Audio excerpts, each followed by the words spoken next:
Bismillahirrahmanirrahim. Assalamualaikum warahmatullahi wabarakatuh. Innal hamdalillah nahmaduhu wa nasta'inuhu wa nastaghfiruh wa na'udzu billahi min shururi anfusina wa min sayyiati a'malina.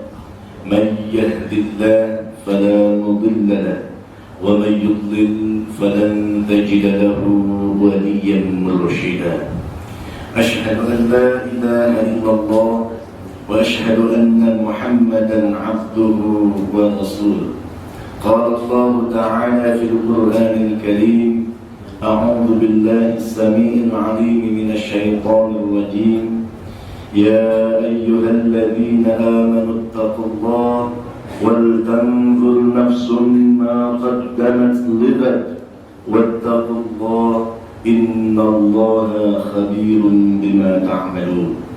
وقال النبي صلى الله عليه وسلم لا تزال طائفة من أمتي ظاهرين على الحق لا يضرهم من خذلهم حتى يأتي أمر الله وهم كذلك.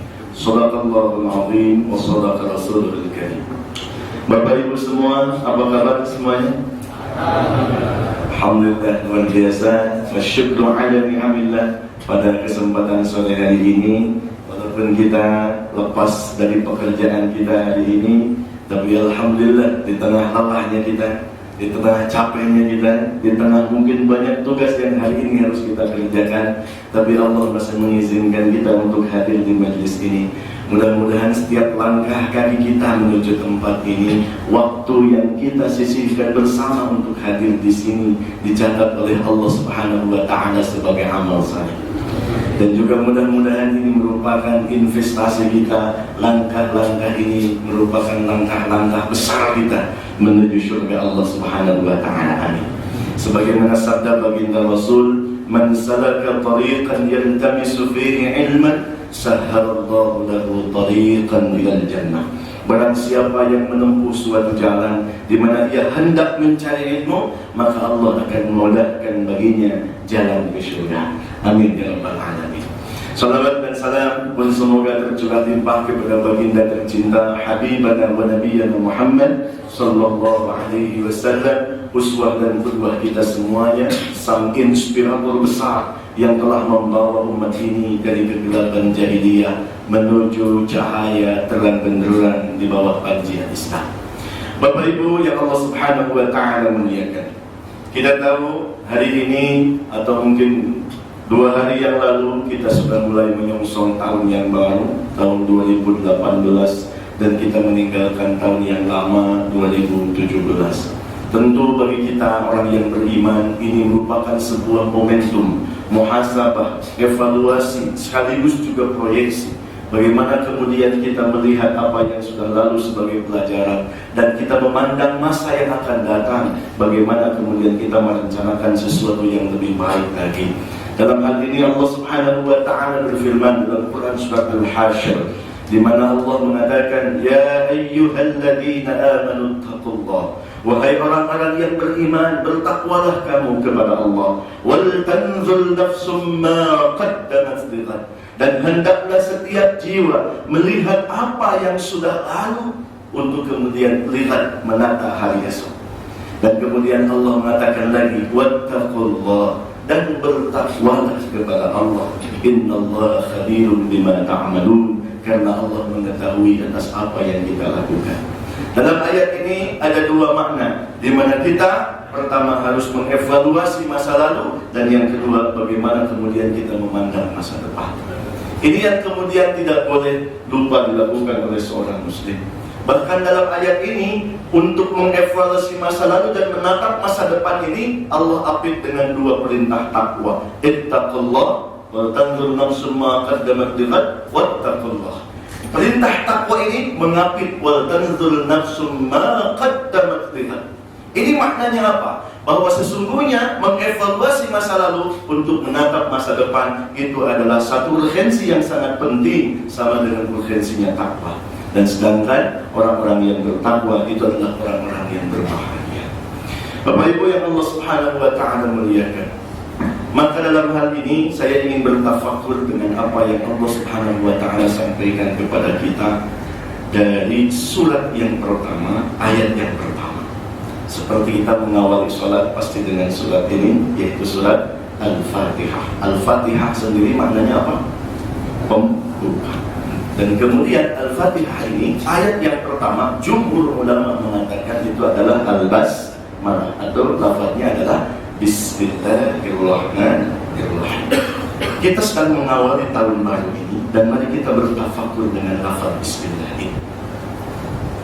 Mungkin kita sering mengucapkan lafaz Bismillah ini, betul? Satu hari bisa berapa kali? Ya, bisa berkali-kali.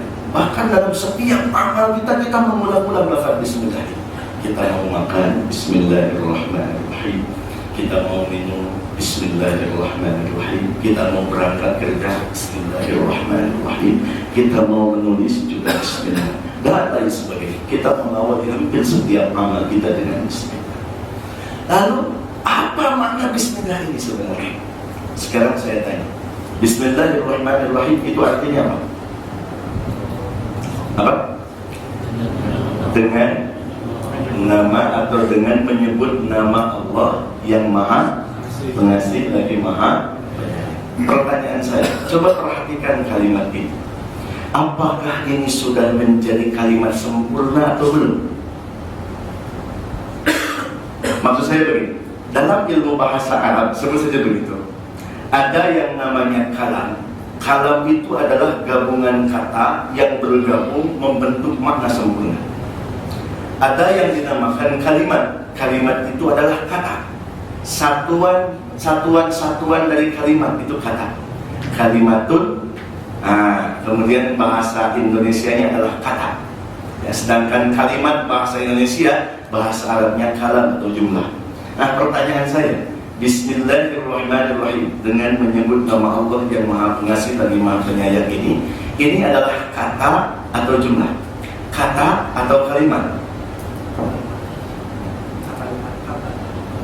Gimana? Kalau kata, gabungan beberapa kata. Tapi pertanyaannya, apakah sudah menjadi kalam? Apakah sudah menjadi jumlah atau belum? Sudah atau belum? Sudah atau belum? Sudah membentuk makna sempurna atau belum? Belum? Atau sudah? Belum. Itu ada perbedaan yang tahu. Ada yang mengatakan sudah, ada yang mengatakan belum. Ya memang begitu. Tapi dalam bahasa Arab itu, yang namanya jumlah itu terbagi dua. Yang pertama jumlah ismiyah, dan yang kedua adalah jumlah fi'liyah. Jumlah ismiyah itu kalau dalam bahasa kita itu adalah subjek predikat. Nah, di sana ada pekerjaan, dan kemudian di sana ada yang mengerjakannya. Ya. Contohnya jalasa Zaidun. Jalasa Zaidun. Zaid telah duduk. Nah, itu sudah jadi kalimat, ya. Cuma diawali dengan jalasa, itu lafaz fi'il, sehingga disebut jumlah fi'liyah. Diawali dengan kata kerja. Kemudian ada juga yang dinamakan jumlah itu jumlah ismiyah.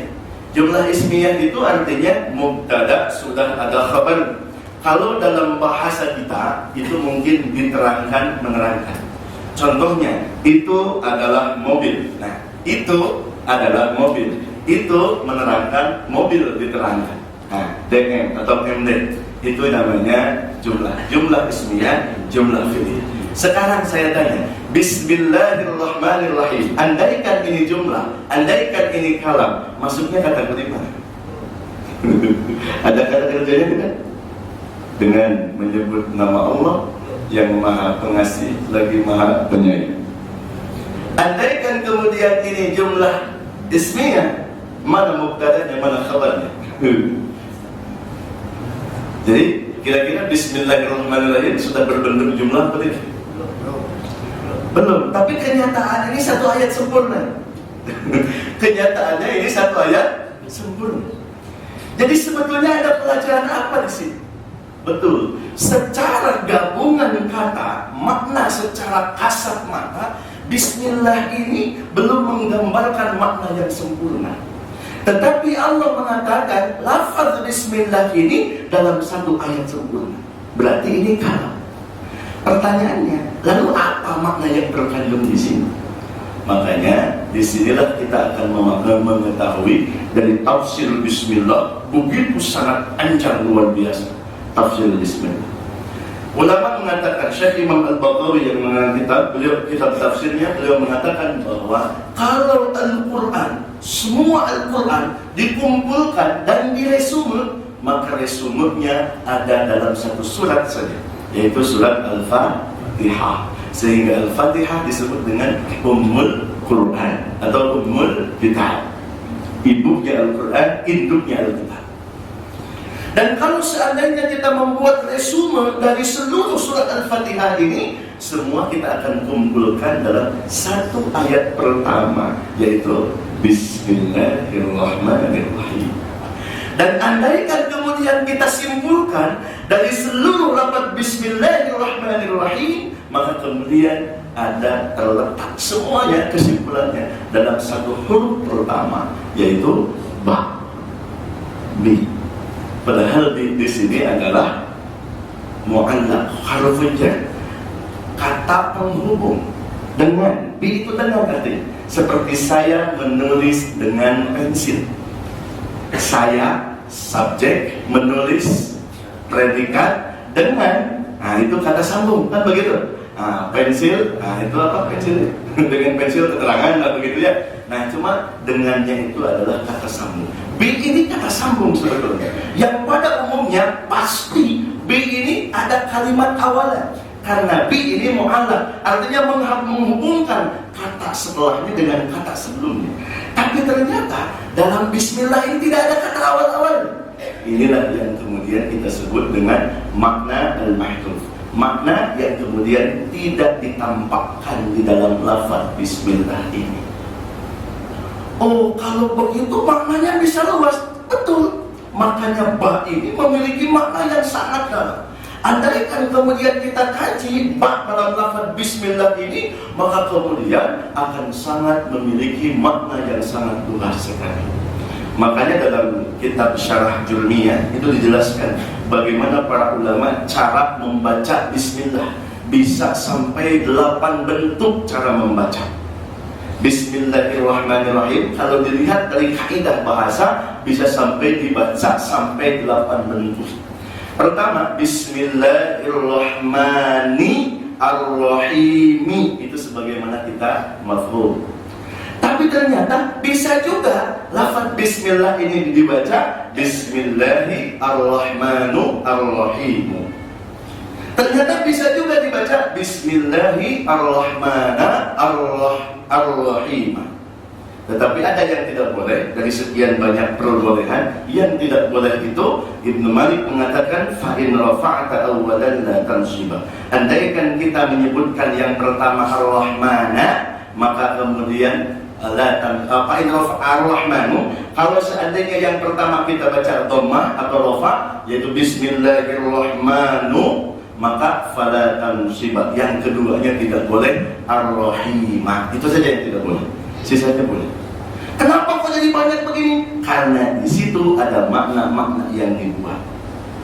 Ini kita akan pelajari lebih dalam tentunya dalam kaidah ilmu nahwu dan sharaf. Nah, Bapak Ibu yang Allah Subhanahu wa taala melihat. Tapi di sini kita ingin perhatikan. Pertama, bi itu kata penghubung. Setelah bi itu kemudian Allah menyebutkan lafaz ismi. Ismi ini sebetulnya ada hamzah di awal yang artinya adalah nama, dengan nama. Tetapi karena begitu sulitnya mengucapkan biismi, maka kemudian diidghamkan, sehingga bacanya alif itu kemudian jadi hilang, sehingga dibacanya bismi, dengan nama. Lalu kemudian Allah itu sendiri itu berasal dari kata al-ilah. Ilahun artinya Tuhan, dengan segudang makna yang berhubung dengan makna Tuhan. Nah, ilahun ini lalu kemudian digunakanlah alif lam di awalnya, sehingga al-ilah. Al-ilah itu sulit diungkapkan al-ilah, sehingga langsung diidghamkan, sehingga dibacalah Allah. Apa makna al-ilah itu sendiri? Al-ilah itu adalah Tuhan yang maha segalanya. Dialah pencipta, dialah pemberi rezeki, dialah pengatur, dialah pemimpin, dialah pemberi hukum, dialah yang diibadahi dan dialah yang dituju. Itu makna al-ilah secara umum. Lalu apa maknanya alif lam ini? Alif lam ini maknanya adalah lil ahdi dzikri. Artinya asalnya ilah itu bersifat umum. Semua manusia fitrahnya memiliki ilah. Itu orang Hindu, orang Buddha, orang Nasrani, orang Yahudi, fitrahnya memiliki ilah. Artinya dia mengakui suatu zat yang di luar dirinya, yang memiliki kekuasaan yang luar biasa. Lalu kemudian menggunakan alif lam, ini berubah maknanya. Ketika ditambahkan alif lam, maka al-ilah itu pun jadi khusus. Asal yang bersifat umum berubah menjadi khusus. Kalau ilahun, nama dalam bahasa Arabnya isim ma'rifah, isim nakirah, berubah menjadi al-ilah, menjadi isim ma'rifah. Ini memiliki makna yang berbeda. Contoh, ketika Allah mengungkapkan dalam Quran surat Al-Muzammil, Inna arsalna ilaikum rasulan syahidan alaikum kama arsalna ila fir'auna rasulan fa'asa fir'aunur rasul. Dan kami mengutus kepada Fir'aun rasulan, seorang rasul, fa'asa fir'aunu, kemudian Fir'aun mereka melampaui batas ar-rasulan terhadap rasul itu. Yang pertama rasulan itu tidak menggunakan alif lam, sedangkan ar-rasul yang kedua menggunakan alif lam. Al-rasul yang pertama sifatnya umum, sedangkan ketika diungkapkan menggunakan alif lam, maka terjemahnya adalah dan kemudian Fir'aun bermaksiat atas rasul itu, sehingga spesifik sifat. Jadi ketika al-ilahun umum dan berubah menjadi al-ilah, maka maknanya menjadi satu, bahwa sesungguhnya yang dimaksud Tuhan itu adalah Tuhan kita, yang kita sembah, yang menurunkan Al-Quran, yang mengutus para nabi, di antaranya Nabi Muhammad SAW, yang telah menjanjikan kabar gembira dan memberikan peringatan kepada kita agar kemudian kita hidup untuk taat dan beribadah kepadanya. Itulah Allah yang khusus, sehingga kemudian Allah ini dilafadzkan dengan lafaz ismi untuk menetapkan satu kekhususan. Inilah Allah yang kita tetapkan. Dan Allah sendiri memiliki makna, yang pertama rububiyah, yang kedua adalah mulkiyah, dan yang ketiga uluhiyah. Ditambah disempurnakan dengan asma wa sifat, nama-nama dan sifat-sifat yang tertentu, sehingga kekhususan Allah ini berbeda daripada Tuhan-Tuhan yang lain. Kullu syai'in halikun illa Allah. Allahu la ilaha illa huwal hayyul qayyum, la ta'khudhuhu sinatun wa la nawm, dan seterusnya. Inilah makna Allah yang pada akhirnya memiliki kekhususan. Lalu kemudian Ar-Rahman, Ar-Rahim. Ar-Rahman ini memiliki makna yang hampir sama dengan Ar-Rahim, yaitu penyayang. Tetapi Ar-Rahman ini kasih sayangnya dibagi dua. Yang pertama untuk orang yang beriman, dan kepada orang yang tidak beriman di dunia dan di akhirat. Ini Ar-Rahman. Sedangkan Ar-Rahim itu Allah Subhanahu wa ta'ala khususkan. Ar-Rahim itu hanya untuk orang-orang yang beriman dan di akhirat saja. Ar-Rahman, Ar-Rahim. Cuma dari sini pelajarannya apa? Bapak Ibu yang Allah Subhanahu wa ta'ala muliakan.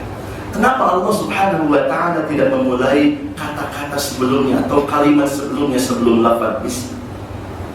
Karena di sini bahwa lafaz bismillah ini haruslah menjadi penyambung antara hati kita dengan Allah Subhanahu wa ta'ala. Harus menjadi penyambung antara diri kita dengan Allah Subhanahu wa ta'ala. Maka pantas saja Rasulullah sallallahu alaihi wasallam bersabda, "Kullu amrin dhi balin la yubda'u bi bismillahirrahmanirrahim fa huwa aqta." Setiap urusan apapun, amal kebajikan apapun, ketika tidak dimulai dengan bismillahirrahmanirrahim, itu tidak ada pahala, itu tidak ada barokah.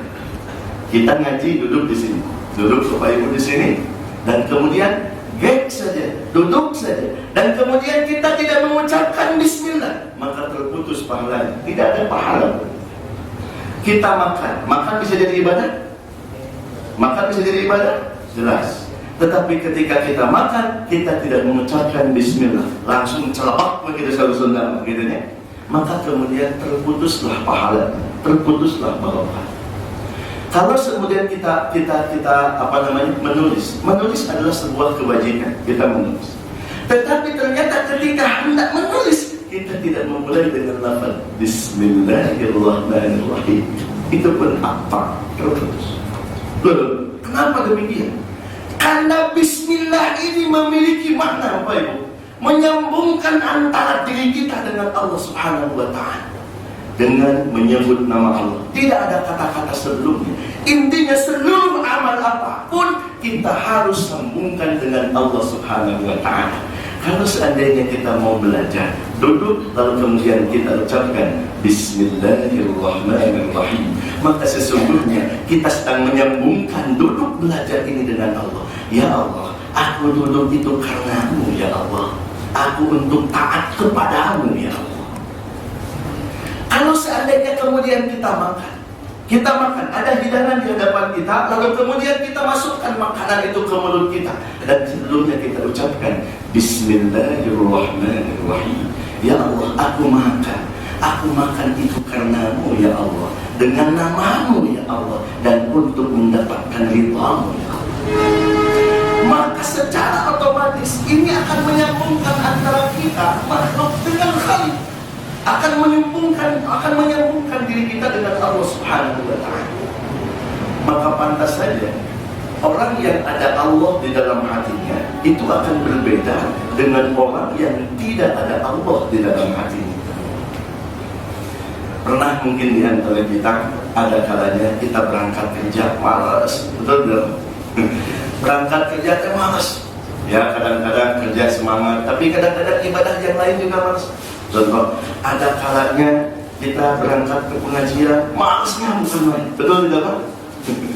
Ada kalanya kita melakukan apapun kebajikan lah, begitu. Kadang-kadang kita beratnya melakukannya. Bapak Ibu, hati-hati. Bisa jadi kadang-kadang bismillahnya belum benar. Bismillahnya belum benar.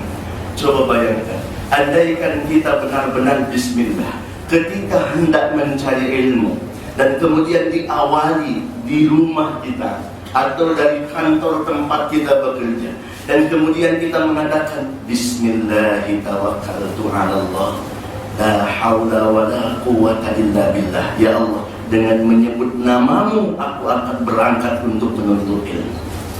Kira-kira kalau sudah atas nama Allah dan benar-benar menghadirkan Allah dalam hati kita, kira-kira adakah keraguan-keraguan untuk berangkat?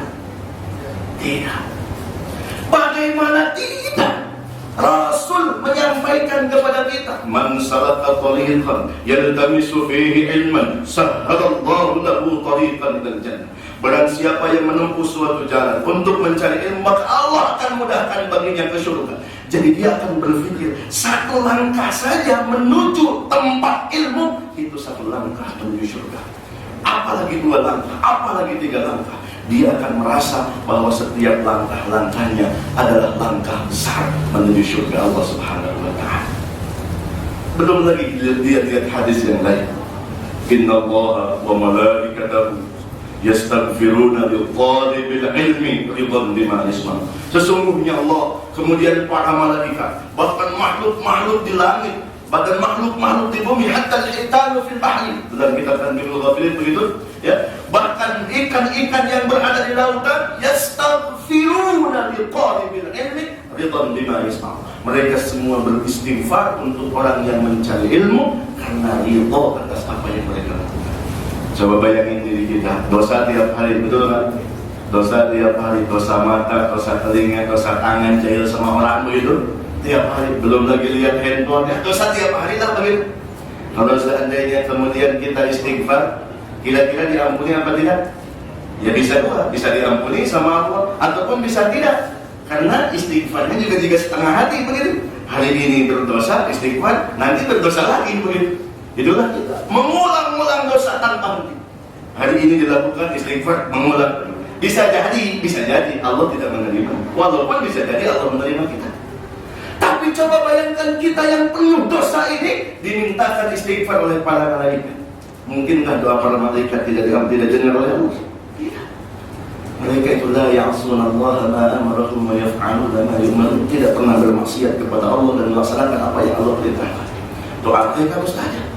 Yang beristighfar itu para malaikat. Bukan hanya para malaikat, makhluk-makhluk di langit dan di bumi, bahkan ikan-ikan di lautan. Mereka semua bertasbih, mereka semua beristighfar untuk orang yang mencari ilmu. Allahu Akbar.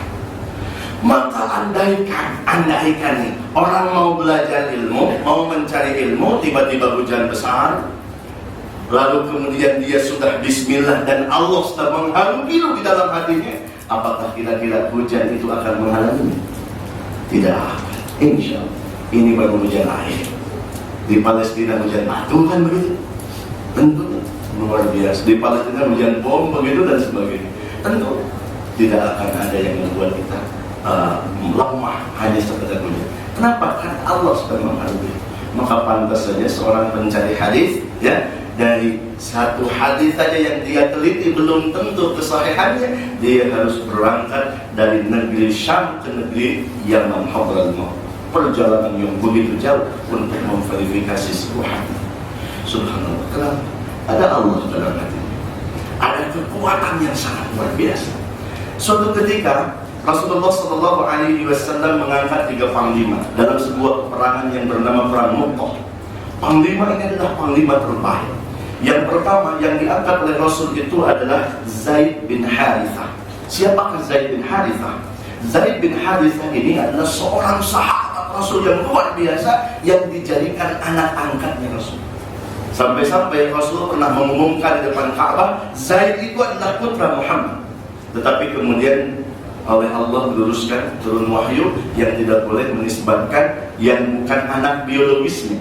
Maka kemudian tetap Zaid itu dinisbatkan kepada ayah biologisnya, Zaid bin Harithah. Tapi kasih sayang Rasul kepada Zaid seperti kepada anak sendiri. Bahkan Zaid ini dinikahkan kepada seorang pembantu ibunya Rasul, dan kemudian namanya Ummu Aiman. Dan dari Ummu Aiman ini terlahir seorang putra namanya Usamah bin Zaid. Usamah bin Zaid ini satu usia dengan Hasan bin Ali. Itu anaknya, cucunya Rasul dari Siti Fatimah. Dan kemudian mereka itu suka duduk di pahanya Rasulullah SAW. Di sebelah kiri Rasul itu Zaid, sebelah kanan itu adalah Hasan. Ketika Rasul mencium Zaid, Rasul mencium Hasan. Ketika Rasul mencium Hasan, Rasul mencium Zaid. Luar biasa. Rasul katakan ini adalah cucu. Nah, Bapak Ibu yang Allah Subhanahu wa taala mengatakan, Zaid bin Harithah diangkat menjadi panglima dalam perang Mu'tah. Lalu kemudian, kalau seandainya Zaid syahid kata Rasul, maka gantikanlah oleh Abdullah bin Rawahah. Abdullah bin Rawahah juga orang yang penting luar biasa. Abdullah bin Rawahah adalah sahabat Rasul yang menyelamatkan Rasul di perang Uhud. Ketika perang Uhud kita tahu umat Islam sempat centang perenang sampai kehilangan komando, dan Rasul ketika itu dihalang-halangi oleh 12 sahabat, satu sahabat kaum Muhajirin yaitu Talhah bin Ubaidillah, dan 11 sahabat kaum Ansar.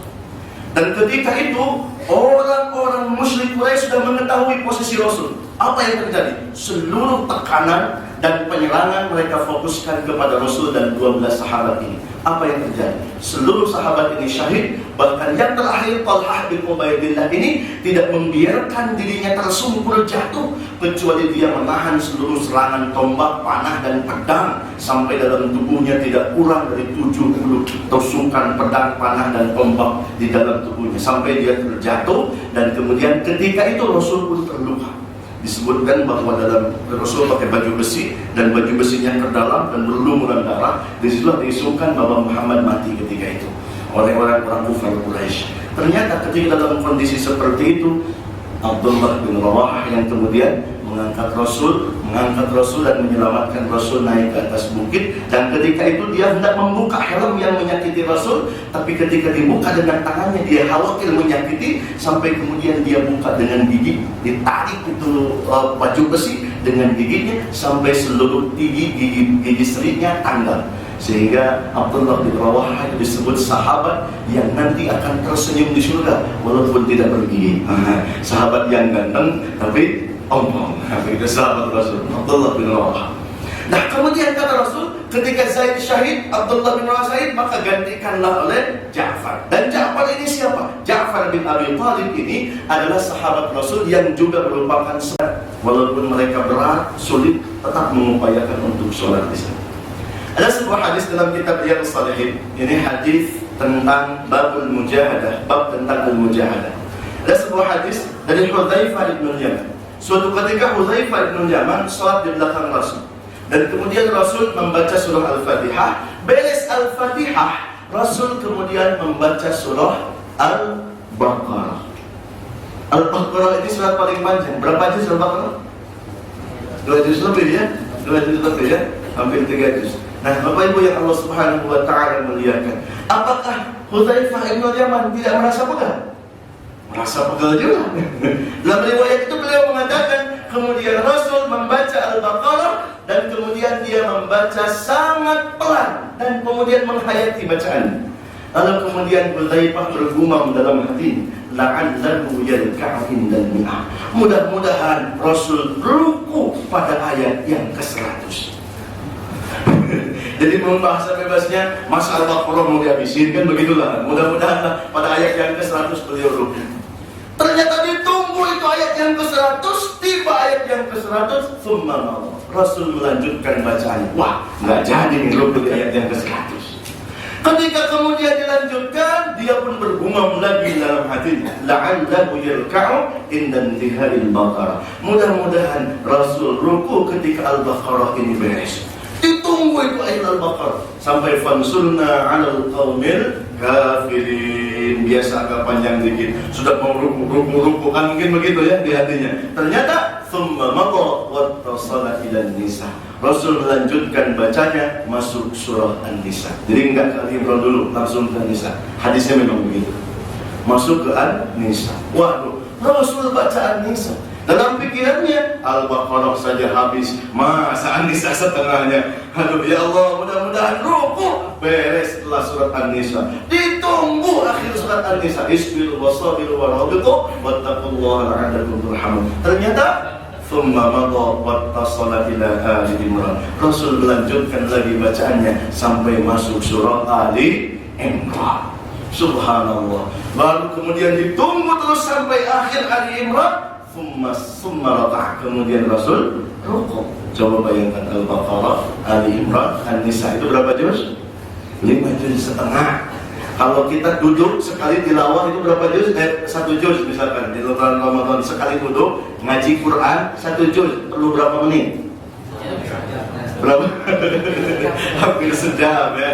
Ya kalau yang agak cepat bacaannya 35 menit atau 30 menit kan begitu. Itu cepat bacaannya, baik bacaannya. Tapi Rasul katanya mutarasilan, penuh dengan penghayatan. Ketika sampai kepada ayat-ayat surga, beliau meminta surga. Ketika sampai ayat-ayat neraka, beliau menangis meminta perlindungan dari api neraka. Subhanallah, mungkin lebih lama dari setengah jam lah yang jelas begitu.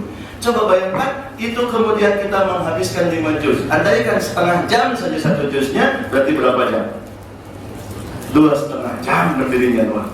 Ternyata kemudian summa raka'a, kemudian Rasul rukuk, fa'aqala ruku'ahu nahwan min qiyami. Itu kata Hudzaifah. Kemudian Rasul memanjangkan rukuknya hampir selama berdirinya. Subhanallah, ada yang kuat ruku 2,5 jam. Lah ini mah gambaran saja. Begitu lama rukunya Rasul. Kalau kita mungkin sudah serasa pinggang ini mau copot kan gitu. Nah, faqala ruku'ahu nahwan min qiyam. Kemudian Rasul i'tidal dan kemudian Rasul sujud. Fa'aqala sujudahu man nahwan min qiyam. Begitupun Rasul memanjangkan sujudnya selama berdirinya. Coba bayangkan bagaimana sholatnya begitu luar biasa.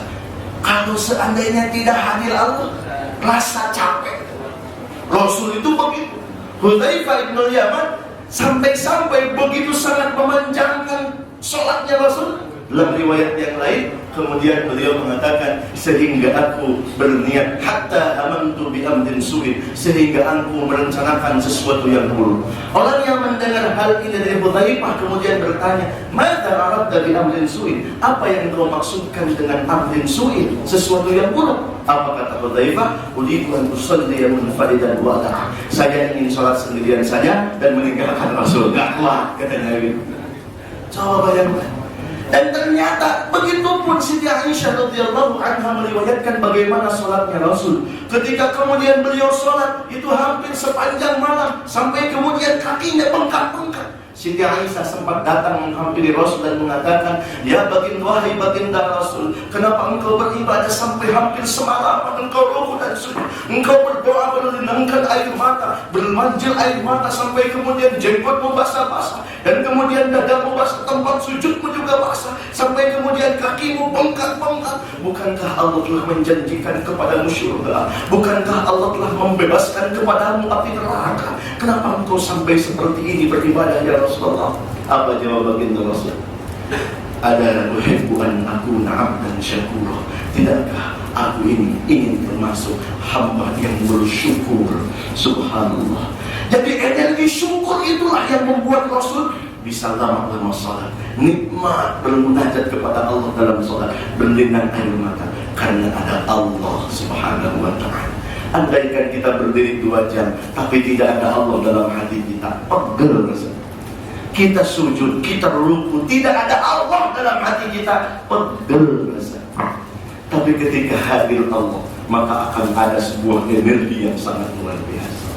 Bapak Ibu yang Allah Subhanahu wa ta'ala muliakan, dan kita pun hari ini, mari kita lihat perjalanan hidup kita. Sudahkah Allah menjadi imam kita? Sudahkah Allah berada dalam hati kita, betul-betul mengharu biru hati kita? Ataukah Allah hanya sebagai sebuah slogan-slogan saja? Sudahkah benar Allah telah jadikan Tuhan bagi kita? Sudahkah Allah sebagai tujuan kita? Allah al-ma'bud, Allah al-maqsud. Bukankah Allah tujuan kita? Sudahkah Allah menjadi panglima kita?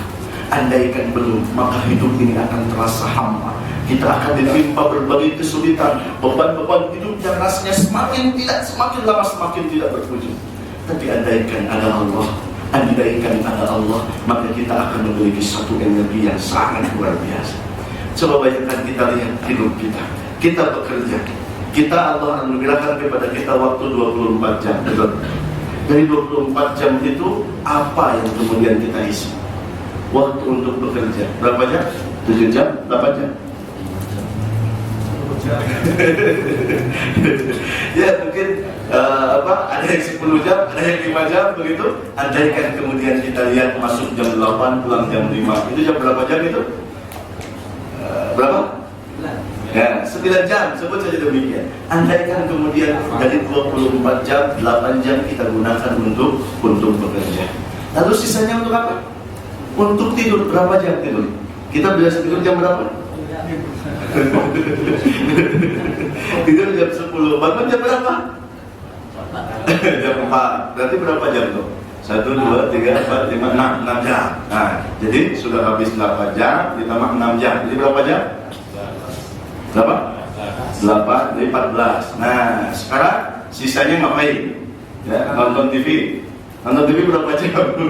3 jam. 2 jam. Dan lain sebagainya. Maka pertanyaannya, andaikan kemudian dari 24 jam ini kita tidak hadirkan Allah, maka berapa banyak waktu yang kita sia-siakan? Andaikan kita tidur tidak menghadirkan Allah, sebelum tidur kita tidak mengucapkan Bismillah, kemudian kita mengucapkan Bismikallahumma ahya wa bismika amut, atau sebelum tidur kita tidak mengucapkan Allahumma inni aslamtu wajhi ilaik wa wajjahtu wajhi ilaik wa fawwadtu amri ilaik wa alja'tu dhahri ilaik raghbatan wa rahbatan ilaik la malja'a wa la manja minka ilaik Allahumma. Nah, coba bayangkan, andaikan kita tidak mengucapkan itu, berapa waktu yang tersia-sia? Andaikan kemudian kita hendak berangkat bekerja, dan kemudian bapak ibu tidak mengucapkan Bismillah. Bismillah, ya Allah, aku ingin menjemput rezeki yang Engkau anugerahkan kepadaku. Ya Allah, anugerahkan berjuta keberkahan kepadaku ya Allah. Jadikan setiap detik bekerjaku ini taat kepadamu ya Allah. Aku menguras keringat, menguras pemikiran itu untuk membiayai keluarga, untuk kebahagiaan mereka dunia dan akhirat. Maka berkahi aku ya Allah. Andaikan kita tidak mengucapkan itu, berapa waktu yang kemudian tersia-sia. Apa ibu yang Allah subhanahu wa ta'ala muliakan, maka saatnya kita hadirkan Allah. Maka hidup ini akan memiliki warna yang berbeda, akan memiliki keindahan yang luar biasa insya Allah ketika Allah ada dalam hati kita. Guru saya mengajar, andaikan sebelum bekerja, cobalah jangan lupa sholat 2 rakaat waktu duha atau syuruk. Setelah kita sholat subuh berjamaah, kemudian kita pulang ke rumah, mungkin mandi dan lain sebagainya, sebelum berangkat jangan lupa sholat 2 rakaat untuk mengawali hari. Allahu Akbar. Setelah itu kemudian mengangkat tangan, Allahumma inna duha duhauk, wal baha bahauk, wal jamal jamaluka, wal quwwata quwwatuk, wal qudratuka qudratuka, wal ismata ismatuk. Allahumma in kana rizqi fis samai fanzilhu, wa in kana fil ardi fa akhrijhu, wa in kana mu'assiran fayassirhu, wa in kana ba'idan faqarribhu, wa in kana haraman faqirhu. Ya Allah, sesungguhnya ini adalah duha-duhamu ya Allah. Sesungguhnya jaminan-jaminanmu ya Allah. Ya Allah, andaikan rizkiku di langit maka turunkanlah. Andaikan rizkiku di dalam bumi maka keluarkanlah. Andaikan rizkiku jauh maka dekatkanlah. Andaikan rizkiku haram maka bersihkanlah. Ya Allah, subhanallah.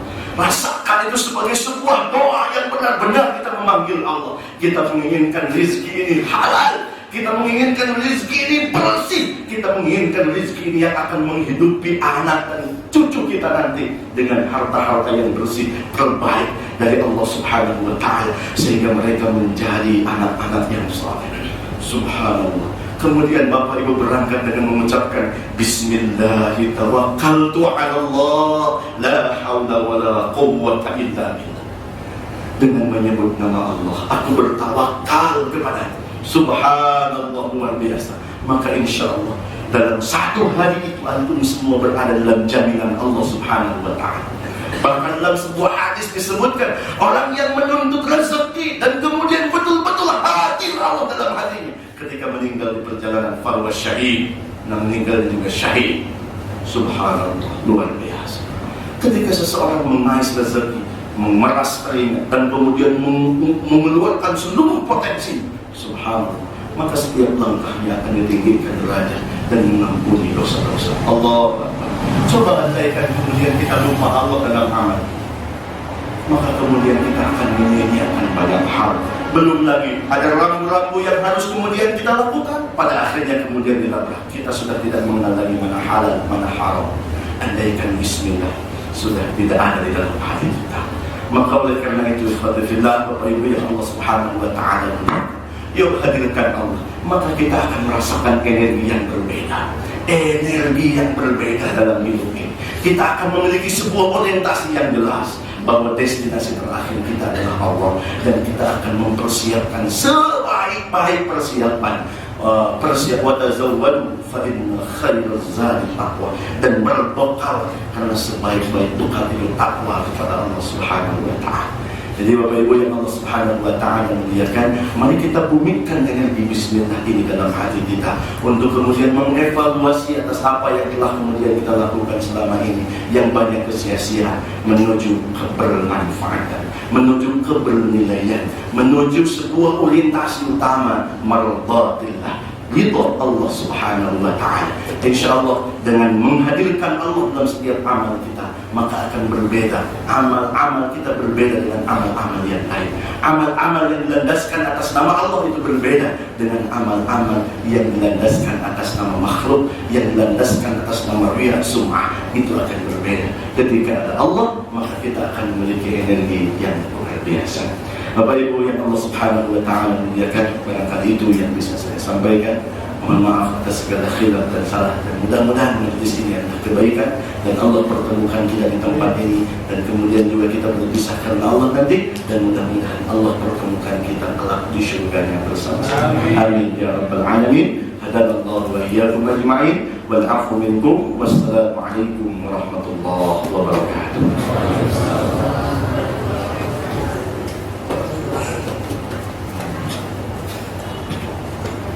Bapak Ibu yang Allah Subhanahu wa Ta'ala muliakan, mari kita bersama-sama menundukkan kepala kita bersama-sama insyaallah saat ini adalah saat para malaikat siang dan malaikat malam menyaksikan amal-amal kita, dan insyaallah doa-doa kita akan diamini oleh dua malaikat ini, dan insyaallah ini merupakan saat-saat ijabahnya setiap doa. Maka oleh karena itu mari kita hadirkan hati kita, hadirkan fisik kita, bermunajat kepada Allah Subhanahu wa Ta'ala. Bismillahirrahmanirrahim. Alhamdulillahi hamdan yuwafi ni'amahu wa yukafi mazidah. Ya Rabbana lakal hamd kama yanbaghi li jalali wajhika wa 'azimi sultanik. Radina billahi rabba wa bil islami dina wa bi Muhammadin nabiyyan wa rasulah. Ya Allah, ya Tuhan kami bersimpuh di hadapan-Mu ya Rabb. Ya Allah, ampuni khilaf dan dosa kami, ampuni kemaksiatan kami ya Rabb. Ya Allah, ya Tuhan kami, Engkau maha melihat, Engkau maha menatap, Engkau maha mengawasi kami ya Rabb. Tampak di hadapan hamba-hamba-Mu kami seperti orang-orang yang soleh, tapi Engkau maha tahu ya Rabbana. Begitu nista diri ini ya Allah, begitu gemar melakukan dosa dan kemaksiatan, berulang-ulang bahkan kadang tanpa penyesalan ya Rabbana. Ya Allah, ya Tuhan kami, tolong ampuni dosa dan kemaksiatan kami ya Allah. Sebanyak apapun dosa kami, seburuk dan sebusuk apapun perbuatan kami ya Allah, ampuni kami ya Rabbana. Ya Allah, ya Tuhan kami, andaikan Engkau tidak mengampuni kami, nista diri ini ya Rabbana, celaka diri ini ya Rabbana. Ya Allah, ya Tuhan kami, tapi sungguh jauh di lubuk hati kami cinta dan rindu padamu ya Rabbana. Maka karuniakan kepada kami hidayah, inayah dan taufik. Bimbing kami ya Rabbana, jadikan kami hamba-hamba-Mu yang soleh ya Rabbana. Hidupkan hati kami dengan cahaya ma'rifat kepada-Mu ya Rabbana. Ya Allah, ya Tuhan kami, karuniakan kepada kami kenikmatan dalam ibadah-ibadah kami, kenikmatan dalam ruku dan sujud kami, kenikmatan dalam doa dan munajat kami ya Rabbana. Ya Allah, ya Tuhan kami, Engkau maha mendengar setiap doa dan permintaan. Ya Allah, karuniakan kepada kami keluarga yang sakinah, mawaddah, warahmah ya Rabbana. Ya Allah, ya Tuhan kami, karuniakan kepada kami keturunan yang saleh dan salehah. Jadikan anak-anak kami adalah anak-anak yang tumbuh dalam taat kepada-Mu ya Rabbana. Ya Allah, bimbing mereka ya Rabbana. Sungguh pengetahuan kami terbatas, pengawasan kami juga terbatas ya Rabbana. Tapi hamba titipkan anak-anak kami kepada-Mu ya Rabbana. Ya Allah, jadikan mereka anak-anak yang saleh ya Rabbana. Jauhkan mereka dari fitnah dunia dan akhirat ya Rabbana. Jauhkan mereka dari perbuatan zalim dan dizalimi ya Rabbana. Ya Allah, karuniakan kepada mereka rezeki yang barakah, yang halal ya Rabbana. Ya Allah, karuniakan pula kepada mereka pasangan hidup terbaik dari sisi-Mu ya Rabbana. Ya Allah, ya Tuhan kami tentu masih banyak kekurangan dalam melaksanakan amanah dari-Mu ya Allah, untuk membimbing dan mendidik mereka ya Rabbana. Tapi hamba titipkan kepada-Mu ya Rabbana. Jadikan mereka anak-anak yang saleh, mereka yang akan menengadahkan tangan kepada-Mu saat kami sudah tua renta, bahkan kami sudah tiada. Mereka yang senantiasa mendoakan kami ya Rabbana. mereka yang senantiasa memohonkan ampun kepada kami ya Rabbana, mereka yang akan menemani kami di hari-hari tua kami, mereka yang akan membantu kami saat kami tak mampu lagi berjalan, mereka yang akan memaafkan kami saat kami tak bisa berjalan, mereka yang akan menyuapi kami saat kami sudah tak bisa melakukan apapun ya Rabbana. Ya Allah, ya Tuhan kami, Engkau Maha mendengar setiap doa dan permintaan. Karuniakan kepada kami rizki yang halal, rizki yang barakah, rizki yang berlimpah, yang dengannya membuat kami semakin dekat denganmu ya Rabbana. Dan jauhkan kepada kami rizki yang haram, rizki yang semakin mendekatkan kami dalam malapetakamu ya Rabbana.